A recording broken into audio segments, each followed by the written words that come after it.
اہل بیت طہار کے ساتھ بھی خاص ہے کہ 10 محرم الحرام کو اہل بیت طہار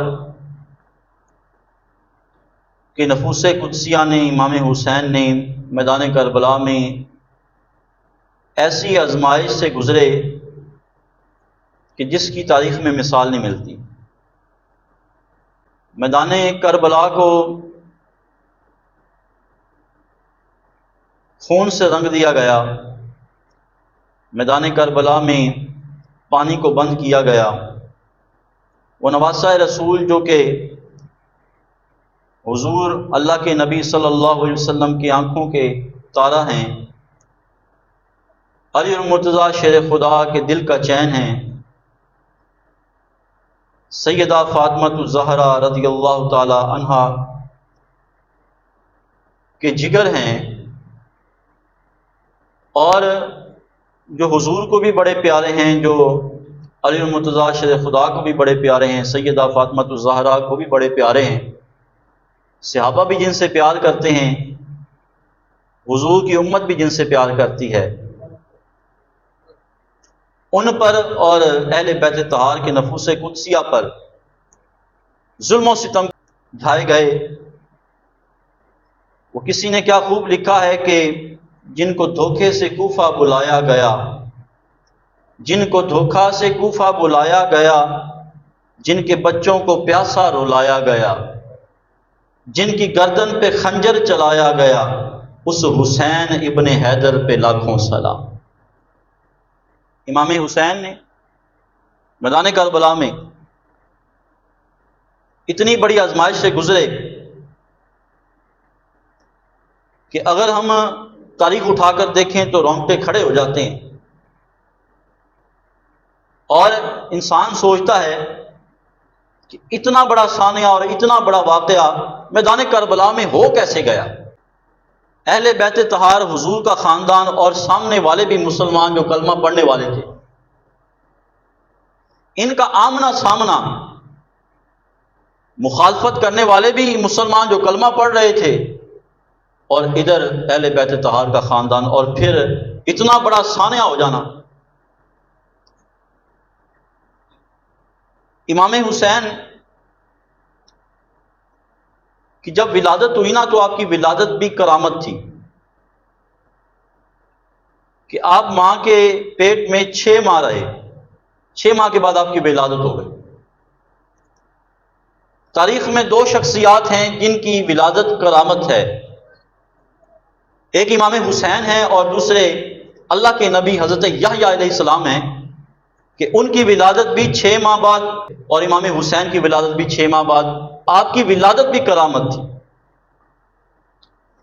خیر، امام حسین کا سر انور جسم سے الگ ہوا تو کرامتوں کا ظہور ہونا شروع ہو گیا۔ آپ کی پہلی کرامت یہ تھی کہ آپ کے سر مبارک سے قرآن کی تلاوت کی آواز آ رہی تھی۔ پہلی کرامت، ہونٹ ہل رہے تھے، قرآن پڑھا جا رہا تھا۔ تلاوت ہو تو ایسی ہو، عبادت ہو تو ایسی ہو۔ سر شبیر کو نیزے پہ بھی قرآن سناتا ہے، سر شبیر تو نیزے پہ بھی قرآن سناتا ہے۔ تلاوت ہو تو ایسی ہو، عبادت ہو تو ایسی۔ آپ کی پہلی کرامت، اور یہ ہم سب کے لیے پیغام ہے کہ جسم سر سے جدا ہو گیا لیکن تلاوت کا شوق نہیں گیا۔ مگر آج ہم اپنے آپ کو 5 تن کا غلام کہتے ہیں، اہل بیت سے محبت کے دعوے کرتے ہیں، اور ان کی محبت میں نیاز بانٹتے ہیں، مشروبات بانٹتے ہیں۔ نیاز بانٹنا بڑی اچھی بات ہے، مشروبات تقسیم کرنا بڑی اچھی بات ہے، محبت کے دعوے کرنا بڑی اچھی بات ہے۔ دیٹس اے گریٹ تھنگ، بہت اچھی بات ہے کیونکہ محبت میں نیاز بانٹی جائے، ان کی محبت میں مشروبات جو ہے وہ تقسیم کیے جائیں، ان کی محبت کے دعوے کیے جائیں۔ لیکن آپ دیکھیں کیا یہی محبت ہے؟ سر انور تن سے جدا ہوتا ہے تو لبوں سے قرآن کی آواز سنائی دیتی ہے، لیکن ہم بہت سارے لوگ ہم میں سے ایسے ہیں جو صحیح تلفظ کے ساتھ قرآن بھی نہیں پڑھ سکتے، جن کو قرآن پڑھنا بھی نہیں آتا اور قرآن پڑھنے کا شوق بھی نہیں ہے، عمریں گزر جاتی ہیں قرآن کو ہاتھ نہیں لگاتے۔ محبت یہ تو نہیں ہے نا کہ ہم نے نیاز بانٹ دی لیکن امام حسین کے کردار کو چھوڑ دیا۔ امام حسین نے سر کو تن سے جدا کیا تو نیزے پہ بھی قرآن کی تلاوت کی ہے اور بتایا ہے امت کو کہ میں نانے کے دین کو بچا رہا ہوں اور تمہیں پیغام دے کے جا رہا ہوں، جس طرح میں نیزے پہ قرآن کی تلاوت کر رہا ہوں، کچھ بھی ہو جائے تم بھی قرآن کی تلاوت نہ چھوڑنا۔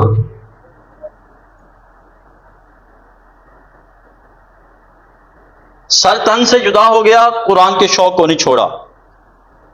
آج ہمیں بھی اس بات کی ضرورت ہے، بعض لوگوں میں قرآن پڑھنے کی ابیلٹی نہیں ہوتی، وہ قرآن کے لفظوں کو سمجھ ہی نہیں سکتے۔ قرآن کو پڑھنا اور اس کے الفاظ کو سمجھنا اور اس کے ترجمے اور تشریح کو سمجھنا تو دور کی بات ہے۔ جو بندہ قرآن کے لفظ کو ہی نہیں صحیح پڑھ سکتا، مجھے بتائیں کہ وہ قرآن کے معنی کو کیسے سمجھے گا؟ بعض لوگ کہتے ہیں جی قرآن کا ترجمہ ہی پڑھنا ہے، ترجمے سے سمجھ لیں گے۔ قرآن کا ترجمہ پڑھ کے قرآن کو صحیح طور پر سمجھا نہیں جا سکتا۔ قرآن کا ترجمہ پڑھو لیکن زبان مصطفیٰ سے سمجھو، صحابہ کی زبان سے سمجھو، اللہ کے صالحین کی زبان سے سمجھو۔ جب قرآن کا ترجمہ پڑھ کر حضور کی زبان اقدس سے اس کی تشریح لوگے تو تمہیں قرآن سمجھ آئے گا، اس سے پہلے قرآن سمجھ نہیں آ سکتا۔ تو امام حسین نے میدان کربلا میں تن کو سر سے جدا کر کے سر انور سے قرآن کی تلاوت کی آواز آتی ہے۔ امام حسین نے پیغام دے دیا کہ قیامت تک اگر قرآن کا دامن تھامے رکھو گے اور محبت اہل بیت کو تھامے رکھو گے، یہی تمہاری اسی میں نجات ہے اور اسی میں تمہارے لیے کامیابی۔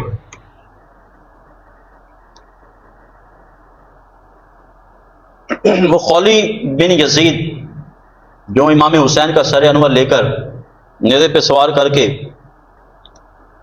ابن زیاد کے دربار کی طرف لے گیا، گورنر ابن زیاد تھا، تو وہ سر کو لے گیا تو آگے سے گورنر ہاؤس کے دروازے بند ہو چکے تھے۔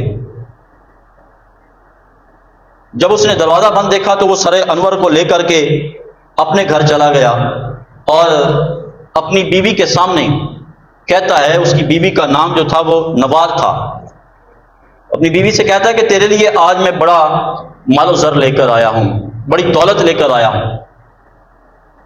اس نے بے ادبی کے ساتھ امام حسین کا سر زمین پہ رکھا اور اس کے اوپر برتن اڈیل دیا۔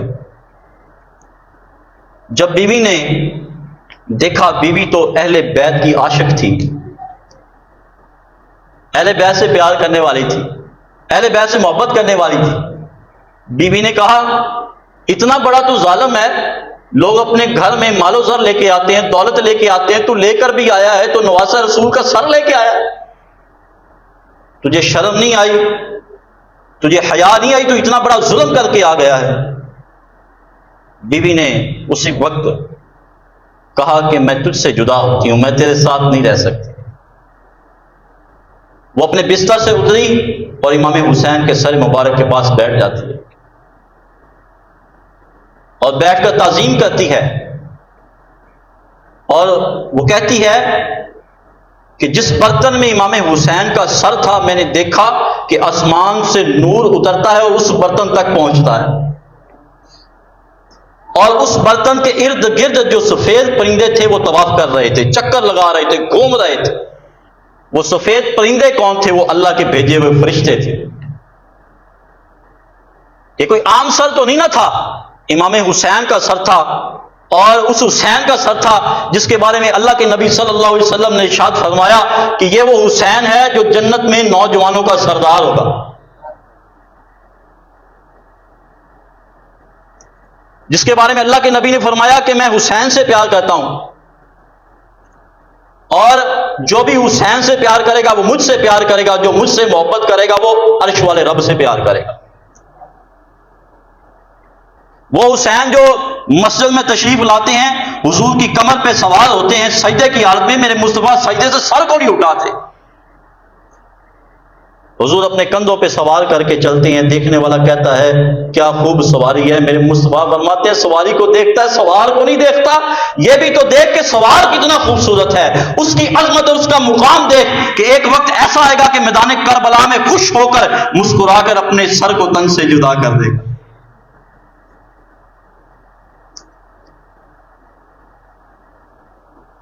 تو صبح ہوئی تو امام حسین کے سر کو خولی بن یزید لے کر چلا، اور جب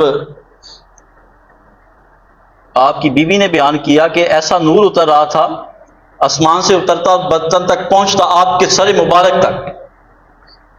امام احمد رضا خان بریلوی فرماتے ہیں کہ تیری نسل پاک میں ہے بچہ بچہ نور کا، تو ہے عین نور تیرا سب گھرانہ نور کا۔ حضور پہ نور اترا، لیکن آپ کی اہل بیت طہار پہ بھی نور اتر رہا ہے، اور یہ خولی بن یزید کی بیوی بیان کرتی ہے کہ اس برتن میں بھی آسمان سے نور اتر رہا تھا جس برتن میں امام حسین کا سر مبارک پڑا ہوا۔ اس لیے تو امام احمد رضا خان بریلوی نے ان چیزوں کو دیکھا تو کہا نا کہ تیری نسل پاک میں ہے بچہ بچہ نور کا، تو ہے عین نور تیرا سب گھرانہ نور کا۔ اب جب آپ کا سر انور لے جایا جا رہا تھا نا، تو راستے میں ایک گرجا گھر تھا جو عیسائیوں کی عبادت گاہ ہوتی ہے، وہاں پہ ایک نصرانی کھڑا تھا، اس نے سر مبارک کو دیکھا تو اسے پتہ چل گیا تو یہ تو نواسہ رسول کا سر ہے، یہ تو اللہ کے نبی کے نواسہ ہیں، یہ تو امام حسین ہے۔ اس کا دل مچل گیا، رات پڑ گئی، وہاں پہ قافلے نے پڑاؤ کیا جو کہ سر مبارک کو لے کر جا رہا تھا۔ یہ جو نصرانی تھا یہ وہاں پہ پہنچا اور ان کے پاس جا کر کہتا ہے کہ میں تمہیں 10,000 اشرفیاں دیتا ہوں، صرف ایک رات کے لیے یہ سر مبارک مجھے دے دو۔ 10,000 اشرفیاں۔ اب انہوں نے ماننا تو تھا کیونکہ پہلے کام ہی اسی لالچ میں کیا تھا۔ امام حسین کا سر مبارک اور اہل بیت طہار پہ جو ظلم و ستم ہوا کس لیے کیا؟ دنیا کے لالچ میں، دنیا کے مال و زر کی خاطر، مرتبے کی خاطر، مقام کی خاطر۔ انہیں کہا گیا تھا کہ تم یہ کام کرو، تمہیں گورنر ہی دیں گے، گورنر کا عہدہ دے دیں گے، حکومتیں دیں گے، اور ان ظالموں نے حکومت اور گورنر کے عہدے کے، منصب کے عہدے کے لالچ میں آ کر اہل بیت طہار پہ یہ ظلم و ستم کیا۔ اب جب 10,000 اشرفیوں کی بات کی گئی، انہوں نے سر مبارک اس نصرانی کو دے دیا اور مال و زر لے لیا۔ اب دیکھیں کہ وہ نصرانی تھا، مسلمان نہیں تھا، عیسائی تھا، گرجا گھر اس نے بنایا ہوا تھا، وہاں پہ عبادت ہوتی تھی۔ وہ سر مبارک لے گیا اور اس نے عطر لگایا، جگہ کو پاک کیا، صاف کیا، وہاں پہ خوشبو لگائی اور تعظیم والی جگہ پہ سر مبارک رکھا، اور سر مبارک رکھ کر ساری رات پاس بیٹھا رہا، روتا رہا، نواسہ رسول کے مقام کو دیکھ کر روتا رہا کہ یہ وہ نواسہ ہے کہ جو اللہ کے آخری نبی کا پیارا ہے، آنکھوں کا تارا ہے۔ حضور تو اپنی زبان مبارک جو ہے اس کے منہ میں رکھ کر چسا دیا کرتے تھے۔ حضور علیہ الصلوۃ والسلام تو اس سے پیار کرتے تھے، محبت کرتے تھے، اس کا مقام تو بڑا اعلیٰ ہے۔ روتے رہے، اور جب ساری رات ایسے گزری، صبح ہوئی، اللہ نے دل کی دنیا بدل دی، کلمہ پڑھ کے مسلمان ہو گئے۔ اب دیکھیں کہ جن کے دل کی دنیا میں نور تھا نا، جن کے مقدر میں ہدایت تھی، ابو جہل نے حضور کو دیکھا، ہدایت نصیب نہیں ہوئی، ابو بکر صدیق نے دیکھا تو ایمان نصیب ہو گیا۔ کتنے سرکش بڑے بڑے جن کے دل جکڑے ہوئے تھے، جن کے دلوں اور آنکھوں پہ پردہ پڑا ہوا تھا، انہوں نے میرے مصطفیٰ کے معجزات کو بھی دیکھا، چاند کو 2 ٹکڑے ہوتے دیکھا، انہوں نے کنکریوں کو کلمہ پڑھتے دیکھا، لیکن پھر بھی ایمان نصیب نہیں ہوا کیونکہ پردہ آنکھوں پہ پڑا ہوا تھا، مہر لگی ہوئی تھی۔ اسی طرح جنہوں نے امام حسین کو میدان کربلا میں دیکھا اور یہ پتا تھا نواسہ رسول تھا، لیکن آنکھوں پہ پردہ پڑا تھا، دنیا کا لالچ تھا، انہوں نے یہ ظلم و ستم ڈھایا، اور وہ جو نصرانی جو سر مبارک کو دیکھ رہا تھا، آیا تعظیم کی، دل جگمگا اٹھا، مقدر میں ایمان تھا، اللہ رب العالمین نے اسلام کی دولت عطا فرمائی۔ اس نے اپنے چرچ کو بیچا، مال و زر کو بیچا، اور وہ اسلام میں داخل ہو گیا، اور اس نے اسلام کی خدمت کرنا شروع کر دیا۔ اب دیکھیں کہ سر انور ابن زیاد کے دربار میں لایا گیا۔ اب یہ کیسے پاسبل ہے کہ ایک مسلمان اہل بیت الطہار پہ ظلم و ستم ڈھائے؟ بات سمجھ میں نہیں آتی کہ وہ بھی کلمہ گو اور پھر ظلم کیا جائے اہل بیت الطہار پر، کیسے ممکن ہے؟ اس کی ریزن کیا تھی؟ اب دیکھیں کہ علی اصغر 6 ماہ کا بچہ تھا، میدان کربلا میں شہید کر دیا گیا۔ علی اکبر جوان تھا اور شبیہ مصطفیٰ تھا، دیکھے تو ایسے لگتا تھا کہ جیسے اللہ کے نبی ہیں، شبیہ مصطفیٰ۔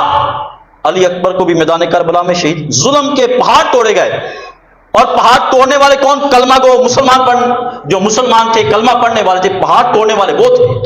اور بندے کی عقل دنگ رہ جاتی ہے، بندہ سوچنے پہ مجبور ہو جاتا ہے کہ اس کی کیا ریزن تھی، کیا وجہ تھی؟ تو جو وجہ سامنے آتی ہے وہ دنیا کا لالچ، دنیا کا منصب، حکمرانی، اقتدار میں آ کے انہوں نے ظلم کیا۔ میرے محبوب علیہ الصلوۃ والسلام ارشاد فرماتے ہیں، 2 بھوکے بھیڑیے بکریوں پر چھوڑ دیے جائیں تو وہ اتنا نقصان نہیں کرتے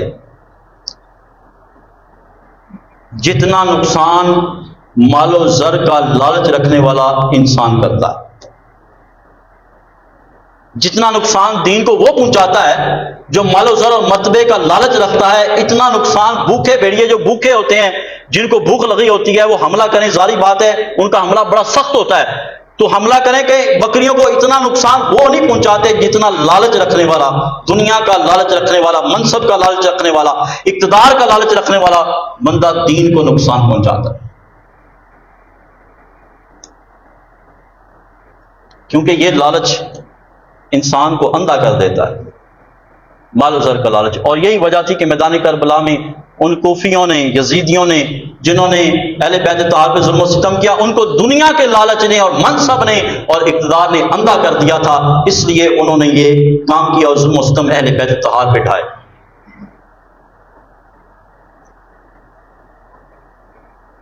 حضرت حسن بصری رحمۃ اللہ علیہ راوی ہیں، وہ فرماتے ہیں،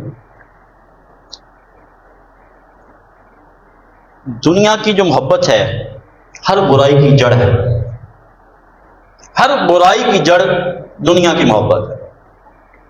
جب تک ہم دنیا سے پیار کریں گے برائی کرنے پہ مجبور رہیں گے۔ آج آپ دیکھیں کہ ملاوٹ ہوتی ہے نا،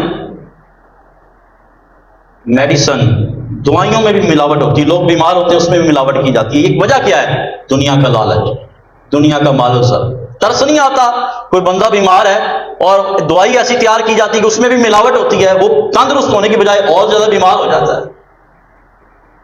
لیکن اس کے پیچھے محرک کیا ہے؟ محرک کیا ہے؟ دنیا کا لالچ ہے، دنیا کا پیسہ ہے، منصب ہے، اسی وجہ سے یہ کام کیا جاتا ہے۔ کھانے پینے کی چیزوں میں ملاوٹ ہوتی ہے، آپ کو خالص چیزیں کم ملیں گی، اس کے پیچھے محرک کیا ہے؟ دنیا کا لالچ ہے، مال و زر ہے کہ مال و زر حاصل کر لیں، باقیوں کی خیر ہے، ان کی صحت بگڑتی ہے تو بگڑ جائے، وہ مرتے ہیں تو مر جائے، ہمیں اس کی پرواہ نہیں، ہمارے پاس مال و زر آنا چاہیے۔ خواہشات کا لالچ ہے، یہ خواہشات کا لالچ جو ہے نا، یہ بندے کو حیوان بنا دیتا ہے، حیوان۔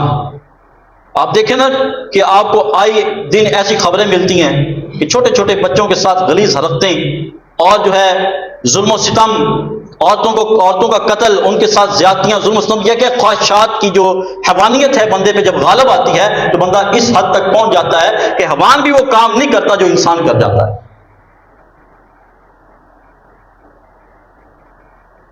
اللہ کی بارگاہ میں دعا کیا کریں کہ یا اللہ ہمیں دنیا کا لالچ عطا نہ فرما، کسی منصب کا، کسی عہدے کا، اقتدار کا لالچ عطا نہ فرمانا۔ اگر ہمیں لالچ ملے تو دین اسلام کو سیکھنے اور دین اسلام پہ عمل کرنے کا لالچ نصیب ہو جائے۔ یہ جو لالچ ہے نا، یہ لالچ بڑے بڑوں کو گمراہ کر دیتا ہے، بڑے بڑے کو گمراہ کرتا ہے، بڑے بڑے صالحین پاکیزہ نیک لوگ گمراہ ہو جاتے ہیں۔ یہ بہت بڑی برائی ہے، معاشرے نے اس برائی کو تباہ و برباد کر کے رکھا ہوا ہے۔ اگر آج لوگوں پہ ظلم ہوتا ہے تو یہ اقتدار کی ہوس، منصب اور عہدے کا ناجائز فائدہ اٹھایا جاتا ہے۔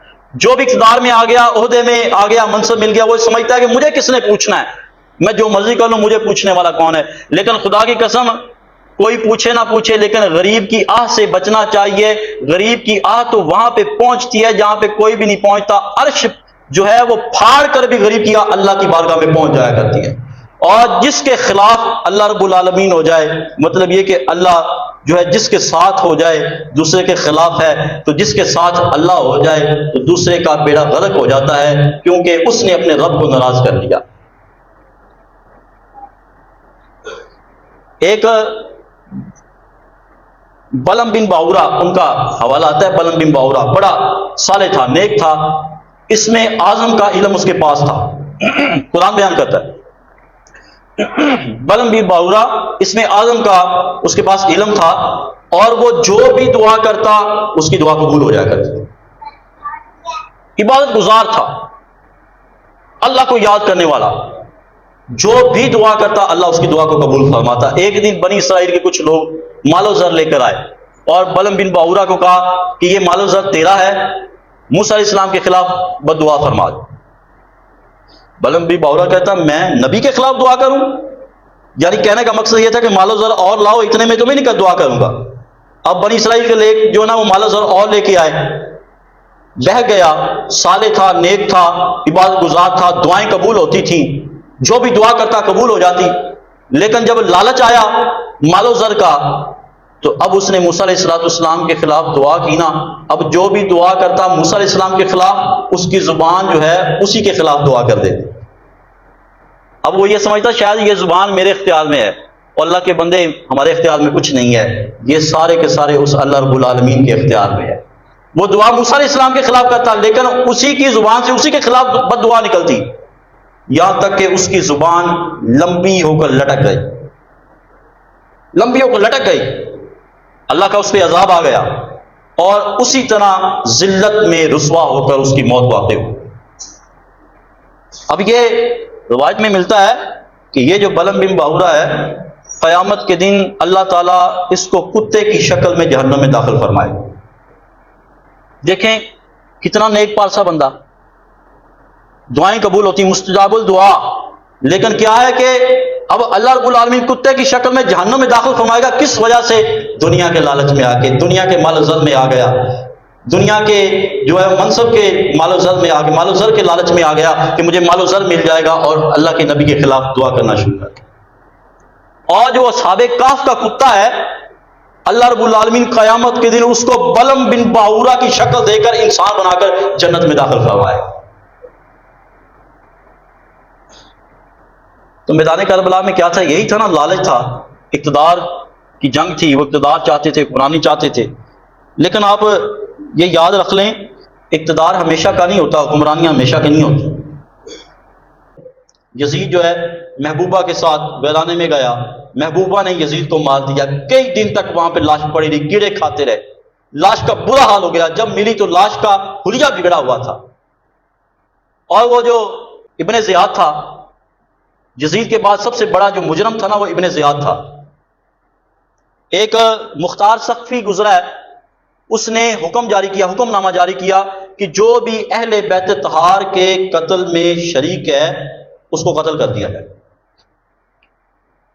اب ابن زیاد کے ساتھ ہزاروں کوفی ایسے تھے، یزیدی ایسے تھے جن کو پکڑا گیا، کسی کی گردن کو کاٹ دیا گیا، کسی کے جو ہے وہ اعضاء کو کاٹ دیا گیا، قتل کر دیا گیا، ان کو ہلاک کر دیا گیا۔ ابن زیاد کو 10 محرم کے دن، وہ جب پلٹ کے 10 محرم کا دن آیا، اسی دن ابن زیاد کی گردن کو اتارا گیا اور اس کو کوفے کے بازاروں میں گزارا گیا۔